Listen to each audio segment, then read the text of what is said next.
Good evening, sir. How we ask for knowing profession. Who are you? What are you?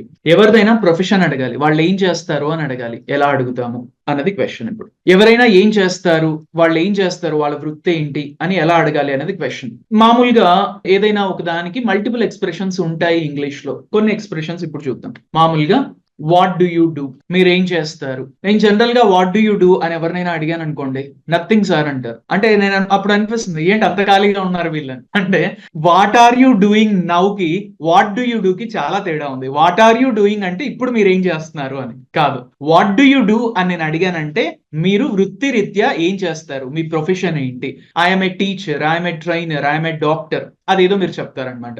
ఇంకొక రకంగా ఎలా అడగచ్చు అంటే వాట్ ఆర్ యూ అని కూడా అడగచ్చు. వాట్ ఆర్ యూ అన్నా కూడా మీరేం చేస్తారు అని ప్రొఫెషన్ ని అడిగినటువంటి అర్థమే వస్తుంది. కాకపోతే ఏంటంటే మనమున్న సమాజంలో ఇంగ్లీష్ తెలిసిన వాళ్ళు ఒక్కొక్కరి సర్కిల్లో ఒక్కొక్క లెవెల్లో ఉండొచ్చు.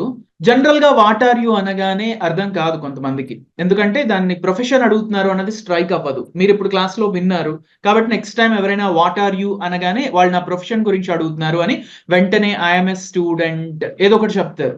కానీ అందరూ విని ఉంటారు కదా వాట్ ఆర్ యూ అంటే ప్రొఫెషన్ అని కూడా విషయం అందరికీ తెలియదు, కాబట్టి కన్ఫ్యూజ్ అవుతారు, అంతగా గ్రాస్ప్ చేసుకోలేరు అందరూ. బట్ ఇంగ్లీష్ లో పండిపోయిన వాళ్ళు అయితే వాట్ ఆర్ యూ అనగానే వాళ్ళ ప్రొఫెషన్ చెప్తారు. సో ఈజీగా మీరు వాట్ డూ యూ డూ అని అడగచ్చు. లేదా వాట్ డూ యూ డూ అని అడిగితే వాళ్ళు nothing, I'm chatting with you, లేకపోతే ఐఎమ్ టాకింగ్ విత్ యూ, ఇలా ఆన్సర్లు చెప్తారేమో అని మీకు భయం వేస్తూ ఉంటే what do you do by profession అని క్లియర్ గా లాస్ట్ లో ప్రొఫెషన్ అంటే ముందుది ఏది అర్థం కాకపోయినా ఓకే ప్రొఫెషన్ గురించి అడుగుతున్నారని ప్రొఫెషన్ గురించి ఆన్సర్ చేసే అవకాశాలు ఉన్నాయి. దీనికి అడిషనల్ గా follow up question, what is your occupation అనొచ్చా. వాట్ ఈస్ యువర్ ఆక్యుపేషన్ అనొచ్చు, వాట్ ఈస్ యువర్ జాబ్ అనొచ్చు, వాట్ ఈస్ యువర్ ప్రొఫెషన్ అనొచ్చు. జనరల్ డైలాగ్స్ అండి ఇవన్నీ.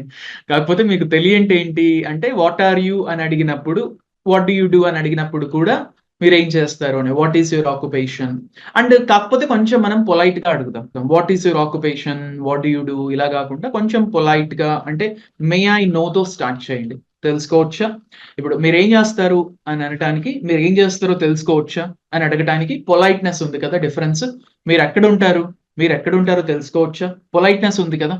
ఆ పొలైట్నెస్ ని యాడ్ చేయడానికి may I know what you do, may I know where do you stay, కొంచెం పొలైట్ గా. అండ్ మే ఐ నో అనేది కొంచెం పొలైట్నెస్ యాడ్ చేస్తుంది. ఆ పదం పెట్టినంత మాత్రం may I know what you do అనద్దండి. మే ఐ నో ని యూజ్ చేయడమే పొలైట్నెస్ సింబాలిజం.